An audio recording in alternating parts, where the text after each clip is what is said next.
जय हिंद साथियों। चलिए मैं आज बिहार करेंट अफेयर का कुछ महत्वपूर्ण टॉपिक देखते हैं। आज की क्लास में हम 3 टॉपिक देखने वाले हैं। 3 टॉपिक देखने वाले और ये सभी आपका बिहार से रिलेटेड है। पहला मेरा टॉपिक है मुख्यमंत्री महिला रोजगार योजना। और ये योजना जो है आपका चुनाव यानी बिहार विधानसभा चुनाव के दौरान बहुत ही चर्चा में रहा था, इसीलिए इस योजना को पढ़ना जरूरी है। यहाँ से प्रश्न आपका आ सकता है। मुख्यमंत्री महिला रोजगार योजना, आपको याद होगा यानी बिहार के प्रत्येक महिलाओं को जो 10,000 रुपया जो दिए थे ना, इसी योजना के तहत दिए थे। ठीक है, इसीलिए आपको ये जानना बहुत जरूरी है, यहाँ से क्वेश्चन आ सकते हैं। ठीक है, अब देखिए इसका पहला आपका पॉइंट है, योजना का नाम बताइए दिया है, मुख्यमंत्री महिला रोजगार योजना है। दूसरा आपका कि लॉन्च तिथि, ये इंपॉर्टेंट है। ये जो आपका योजना है ये कब लॉन्च हुआ था, ये योजना आपका कब लॉन्च हुआ था? तो 26 सितंबर 2025 को 26 सितंबर 2025 को लॉन्च किया गया था। किसके द्वारा किया गया था? तो ध्यान रखना, ये लॉन्च किया गया था आपका प्रधानमंत्री श्री नरेंद्र मोदी जी के द्वारा। ठीक है, और ये दिल्ली से वीडियो कॉन्फ्रेंसिंग के माध्यम से इसका यानी शुभारंभ किया था, यानी लॉन्च किया था। ठीक है, अब देखो ये क्वेश्चन आपसे पूछ सकता है कि मुख्यमंत्री महिला रोजगार योजना यानी किसके द्वारा लॉन्च किया गया? तो आपका ऑप्शन क्या आएगा? प्रधानमंत्री नरेंद्र मोदी जी के द्वारा। ठीक है ये राज्य की योजना है, आपका राज्य की योजना। ठीक है, तो इसलिए प्रश्न यहां से आपका आ सकते हैं। ठीक है, दूसरी बात आपका कि क्रियान्वयन विभाग यानी किसके द्वारा ये जो है आपका क्रियान्वयन किया जाएगा, यानी किसके द्वारा ये जो योजना है आपका चलाया जा रहा है। ठीक है, तो दो आप ध्यान रखना, ग्रामीण क्षेत्र में अलग और शहरी क्षेत्र में अलग। ग्रामीण क्षेत्र की बात करें कि ग्रामीण क्षेत्र में कौन इसका यानी क्रियान्वयन कर रहे हैं, ये आपका ग्रामीण विकास विभाग बिहार ग्रामीण आजीविका संवर्धन सोसाइटी के द्वारा चलाया जा रहा है। और शहरी क्षेत्र में बात करें तो शहरी विकास एवं आवास विभाग के द्वारा चलाया जा रहा है। ठीक है, इस चीज को आप ध्यान रखना। ग्रामीण क्षेत्र में आपका ग्रामीण विकास विभाग बिहार ग्रामीण आजीविका संवर्धन सोसाइटी के द्वारा चलाया जा रहा है। ठीक है, जीविका के माध्यम से। और शहरी क्षेत्र में जो है आपका शहरी विकास एवं आवास विभाग के द्वारा ये क्रियान्वयन किया जा रहा है। ठीक है, आगे चलो देखते हैं। ये आपका ये जो आपका जीविका है ना, इसके बारे में दिया गया है। जीविका जो आपका है ना, ये 2007 में आपका शुरू हुआ था, ये भी ध्यान रखना। और ये किसके सहायता से? विश्व बैंक की सहायता से, विश्व बैंक की सहायता से। और जीविका बिहार में आर्थिक रूप से वंचित ग्रामीण परिवारों की महिलाओं की सशक्तिकरण हेतु राज्य स्तर का सबसे बड़ा कार्यक्रम है। इसका उद्देश्य क्या है? इसका उद्देश्य है कि बिहार के प्रत्येक परिवार की एक महिला को सशक्त बनाना है, स्वरोजगार और सूक्ष्म उद्योग का निर्माण करना है, वित्तीय स्वतंत्रता प्राप्त करना है और महिलाओं के नेतृत्व में आर्थिक विकास करना है। इस योजना का ये उद्देश्य है। ये सभी पॉइंट जो आपका मेंस में काम आएगा, पीटी में ये आपका काम नहीं आएगा। ठीक है, ये मेंस के लिए। अगला आपका है वित्तीय सहायता, यानी ये जो आपका योजना है उसके तहत कितनी सहायता दी जाएगी? तो याद रखना, 10,000 की पहली किस्त लॉन्च के दिन 75 लाख महिलाओं को खाते में ट्रांसफर किया था। कितना? तो 1.1.5 करोड़ से अधिक। तो ध्यान रखना, इसका पहली किस्त आपका ट्रांसफर हुआ था कब? तो दिसंबर 2025 तक। ठीक है, दिसंबर 2025 तक जो है आपका लगभग 75 लाख महिलाओं के खाता में 10-10 हजार रुपया भेजे गए थे। ठीक है, और आप देखे होंगे इस बार जो आपका प्रचंड बहुमत मिले एनडीए को, इसी का देन है कि महिलाओं सबको 10-10 हजार रुपया जो दिए थे, इसी का देन है। तो ये जो योजना है ना, ये जो आपका योजना है, ये आपका बिहार में सरकार को गठन करवा दिए मात्र ये योजना महिलाओं के दम पर। ठीक है, इसीलिए आपका ये इंपॉर्टेंट है, इसको आपको जानना। ठीक है, अगला है कि आगे प्रदर्शन और आवश्यकता के आधार पर अतिरिक्त अधिकतम 2 लाख तक की, ये ध्यान रखना, अधिकतम इसमें बात किया गया कि अधिकतम 2 लाख तक की सहायता की जाएगी। ठीक है, अधिकतम 2 लाख तक की सहायता की जाएगी। आपका पहली किस्त में भी 10-10 हजार रुपया दिया गया है। ठीक है, अगला है राशि का भुगतान। ठीक है, तो जन धन आधार मोबाइल के माध्यम से करते हैं, प्रत्यक्ष लाभ हस्तांतरण डीबीटी के माध्यम से। ठीक है, ये तो आपको पता ही होगा। अगला देखो पात्रता। आप देखो इसमें जो है ना किसको मिलेंगे, ये जो आपका 10,000 रुपया है वो किसको मिलेंगे? पात्रता क्या है? ठीक है, अब देखो इसका पात्रता क्या है। प्रति परिवार एक पात्र महिला, यानी प्रति परिवार में प्रत्येक परिवार में एक महिला को दिए जाएंगे, ठीक है, यानी प्रत्येक परिवार में जो एक महिला को दिया जाएगा। अविवाहित व्यक्ति महिला जिनके माता पिता नहीं है उन्हें एक अलग परिवार माना जाएगा। देखो इसमें कहा गया है कि जो अविवाहित है, ठीक है, अविवाहित महिला है जिनके माता पिता नहीं है उसको भी परिवार समझा जाएगा, ठीक है, उसको भी 10,000 रुपया दिया जाएगा। आयु जो लिमिट है आपका 18 से 60 वर्ष, यानी 18 से कम आयु के महिलाओं को नहीं मिलेंगे, 18 से 60 वर्ष के बीच में होनी चाहिए, ठीक है। देखो आवेदिका या पति आयकर दाता नहीं होना चाहिए, यानी जिस महिला को ये पैसा मिलेंगे ना उसका पति या वो खुद महिला जो है वो टैक्स पेयर ना हो, यानी टैक्स न देता हो, ठीक है, टैक्स न देता हो। नियमित सरकारी कर्मचारी नहीं होना चाहिए, यानी सरकारी जॉब करने वाली जो महिला है उसको नहीं मिलेंगे, ठीक है। कि स्वयं सहायता समूह जीविका की महिलाएं को प्राथमिकता पाती है। देखो इसमें ये कह रहा है कि यानी जो मेन प्राथमिकता जो दी गई थी ना वो जीविका सदस्य को, ठीक है। तो आप देखे भी होंगे सब महिला को पहले पैसा नहीं मिले थे, ठीक है, जितने भी जीविका दीदी है उसको पहले पैसा मिले थे, ठीक है। चलिए आगे देखते हैं। अब देखते हैं महत्वपूर्ण, यहाँ देखो बिहार युवा आयोग का गठन, ये देखेंगे, दूसरा मेरा टॉपिक है, ठीक है, इसको हाईलाइट नहीं किया ये, ठीक है।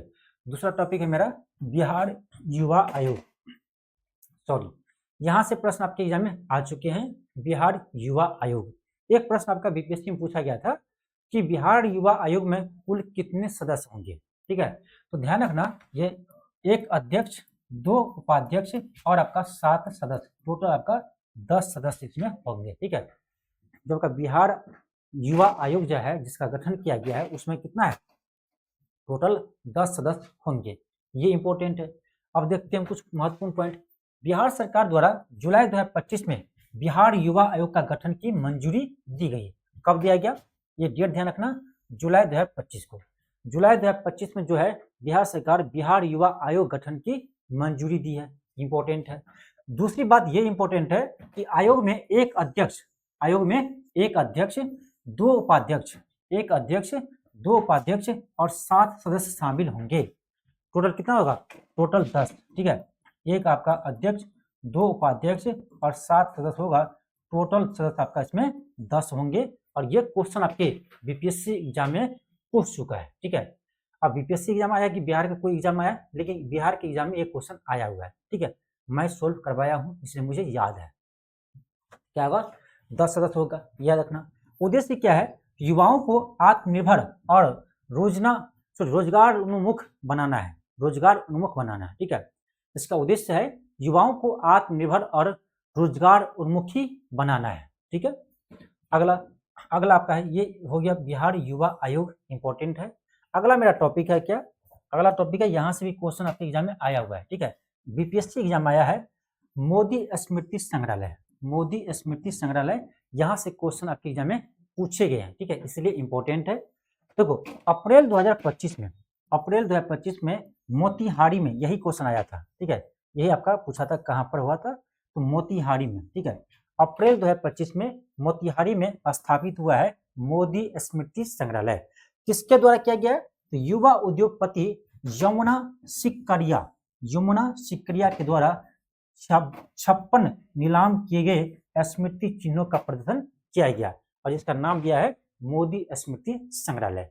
कहाँ पर स्थापित हुआ है, तो मोतिहारी में। किसके द्वारा हुआ है, ध्यान रखना, यमुना सिकरिया के द्वारा, यमुना सिकरिया के द्वारा। यह है कौन, तो युवा उद्योगपति है, बस इतना ही ध्यान रखना। और यही क्वेश्चन आया था आपका, ठीक है, कहाँ पर यह बनाया गया है, तो कहाँ, मोतिहारी में, ठीक है। अगला आपका है, भारत में पहली बार मोबाइल आधारित ई वोटिंग, ये यहाँ से भी क्वेश्चन आपके बीपीएससी एग्जाम में आ चुके हैं। ये भी टॉपिक इंपॉर्टेंट है कि भारत में पहली बार मोबाइल आधारित ई वोटिंग करने वाला पहला राज्य बना आपका बिहार, यहाँ से क्वेश्चन आया था, ठीक है। चलिए देखते हैं। देखो बिहार नगर पालिका चुनाव में, ये भी ध्यान रखना किस चुनाव में, ठीक है, ये भी ध्यान आपको रखना है। ये जो आपका पहली बार ई वोटिंग का प्रयोग किया गया है मोबाइल के थ्रू, ये जो है किस चुनाव में हुआ था, ठीक है, तो ध्यान रखना, ये आपका था नगर चुनाव, ठीक है। नगर पालिका चुनाव में मोबाइल आधारित ई वोटिंग का संचालन करने वाला पहला भारतीय राज्य बना है कौन? बिहार। ठीक है, बिहार जो आपका है वो नगर पालिका के चुनाव में मोबाइल आधारित ई वोटिंग का संचालित करने वाला भारत का पहला राज्य बना है बिहार। ये इंपॉर्टेंट है। उद्देश्य क्या है?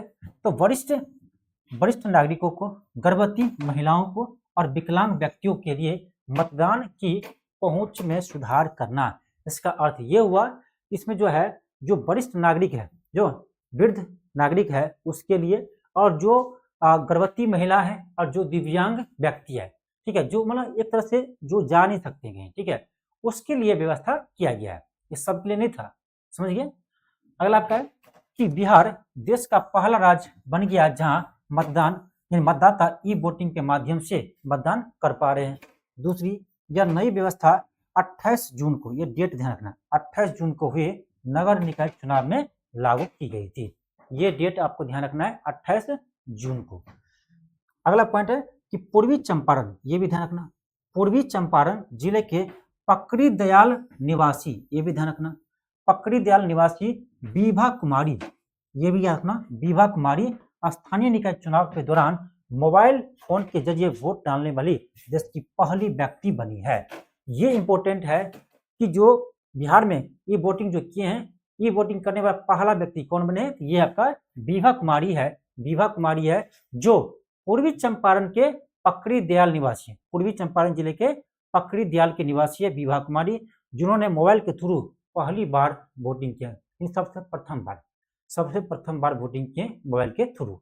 ये ध्यान रखना, ठीक है। और बात करें पुरुष में, तो ई वोटिंग करने वाला पहला पुरुष है आपका मुन्ना कुमार, ठीक है, कहाँ है, कौन है? मुन्ना कुमार है, और ये भी आपका पूर्वी चंपारण की है। तो यदि आपको महिला में पूछे या ऐसे ही पूछे कि प्रथम यानी ई वोटिंग करने वाला प्रथम महिला या पुरुष या व्यक्ति पूछे सीधे, तो कौन होगा? ये आपका होगा विभा कुमारी।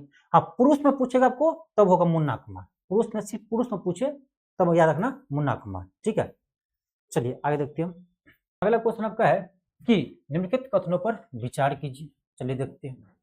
पहला है कि बिहार नगर पालिका चुनावों में मोबाइल आधारित ई वोटिंग का संचालन करने वाला भारत का पहला राज्य बना है। ये तो बिल्कुल सही है। दूसरा है ई वोटिंग के लिए इस ऐप का प्रयोग किया गया था। ये भी सही है।